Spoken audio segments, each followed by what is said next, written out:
शेरों की माद में आया है आज स्यार, जागो फिर एक बार।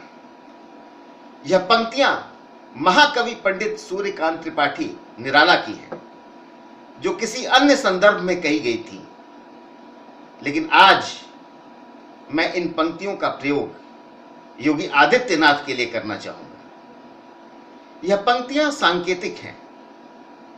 वास्तव में दबी कुचली और पददलित मनः स्थिति से किसी समुदाय विशेष को बाहर निकालकर उसमें एक नई ऊर्जा और ओज का संचार करना किसी स्यार यानी गीदड़ का काम नहीं हो सकता। यह काम तो एक शेर ही कर सकता है।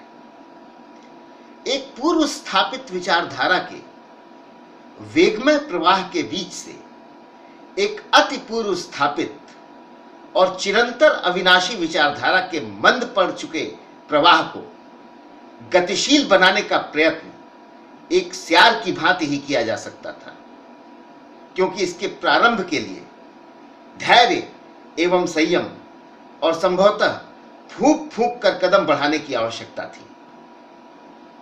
ऐसा ही कुछ पिछले 25-30 वर्षों में हुआ है, जब शेरों वाली प्रजाति स्यार बनकर अपना कार्य बड़े धैर्य से करती रही और उसकी अगुवाई करने वाले कुछ बेहद कम लोग अपने न्यूनतम संसाधनों से भी अपने ध्वज को शिखर पर लहराने के लिए कृत संकल्प बने रहे।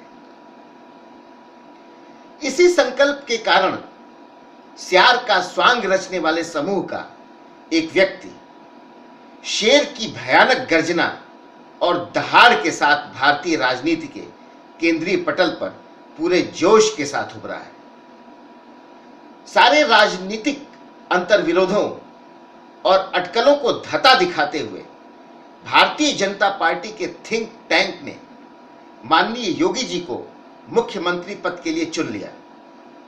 यह देश के शलाका पुरुष द्वारा एक भावी शलाका पुरुष के चयन का स्पष्ट संकेत है, लेकिन यह भारतीय जनता पार्टी के शीर्ष नेतृत्व द्वारा किए गए मास्टर स्ट्रोक से कहीं अधिक सारगर्भित और अर्थपूर्ण है।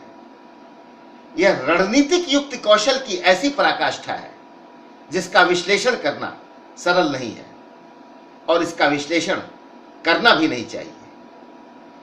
यह इशारे की बात है और इसे इशारों में ही समझा जाना श्रेयस्कर होगा। यह निर्णय आने वाले कई माह तक राजनीतिक पंडितों के लिए कौतूहल का विषय रहेगा, लेकिन मैं अपनी मानसिक ऊर्जा को इसमें कतई भी खपाना नहीं चाहता। मेरे लिए तो यह एक तिलिस्म के समान है, एक बेहद दिलचस्प बाजीगरी के समान, जिसके मूल में देश के सबसे बड़े राष्ट्रवादी संगठन राष्ट्रीय स्वयंसेवक संघ और उसकी समान विचारधारा के अन्य राष्ट्रीय संगठनों का एक पवित्र व समर्पित लक्ष्य दिखाई पड़ता है, जिसकी पूर्ति अब अवश्यम भावी हो गई है। भारतीय राजनीति के इतिहास में यह एक अद्भुत प्रतिमान परिवर्तन है, एक बहुत बड़ा पैराडाइम शिफ्ट है। यह पिछले 1000 वर्षों के कालिबामय इतिहास पर एक कुठाराघात है, जिसने धर्मनिरपेक्षता के विष को इतना फैला दिया था कि वह इस देश के जनमानस को अमृत लगने लगा था। इस पर पहला करारा प्रहार बाबरी मस्जिद के विध्वंस के रूप में हमारे सामने आया था। उसके बाद गोधरा कांड और उसकी प्रतिक्रिया ने एक नवीन परिवर्तन का बिगुल फूंका था। यह उस पूर्व स्थापित विचारधारा के विध्वंस का दौर रहा है जो पिछले 1000 वर्षों से बड़े वेग से बहती आ रही है। लेकिन मित्रों, अब यह नवीन हिंदुत्ववादी विचारधारा परिपक्वता ग्रहण करने लगी है, जिसकी प्रतिध्वनि को योगी जी के चयन के रूप में हम स्पष्ट तौर पर सुन सकते हैं।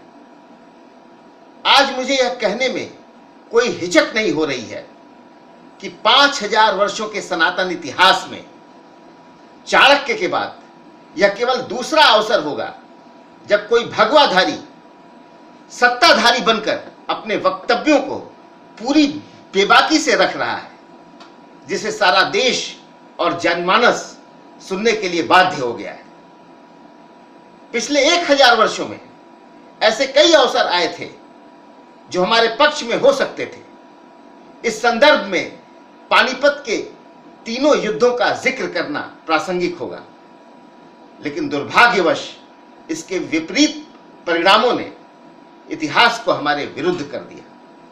लेकिन पिछले 25-30 वर्षों में आकार ग्रहण करने वाला यह नव परिवर्तन एवं संयोग हमें एक महान संकेत दे रहा है, जिसके दूरगामी परिणाम स्पष्ट दिखाई देने लगे हैं। अभी तक इतिहास में हम यह पढ़ते आए हैं कि धर्म और राजनीति को जोड़ना उचित नहीं होता। इससे अधिनायकवादी प्रवृत्तियों और अराजकता का मार्ग प्रशस्त होता है। इससे सामुदायिक समरसता को गहरा आघात लगता है। लेकिन मित्रों, हमें यह याद रखना चाहिए कि इतिहास मानव सभ्यता की आत्मकथा है। मानव सभ्यता की युग यात्रा का नाम इतिहास है। इसलिए हमें अब इस जीर्ण शीर्ण ऐतिहासिक विचारधारा को बदलना होगा। राजनीति को धर्म सम्मत बनाना ही होगा। हमें धर्माचार्यों और धर्मगुरुओं द्वारा निर्धारित किए जाने वाले महान धार्मिक मार्ग का पालन करना ही पड़ेगा। इसमें कोई मतभिन्नता नहीं हो सकती कि भारत एक देवभूमि है और सनातन धर्म इसकी आधारशिला है। इसलिए धर्म के मार्ग के अनुशीलन से ही हमारा उद्धार संभव हो सकता है और हम नैतिकता का वर्ण कर अमरत्व को प्राप्त कर सकते हैं। आइए हम सब मिलकर योगी जी का स्वागत करें और हिंदू भारत के स्वप्न को साकार करने की दिशा में आगे बढ़ें। जय श्री राम, जय भारत, हर हर महादेव।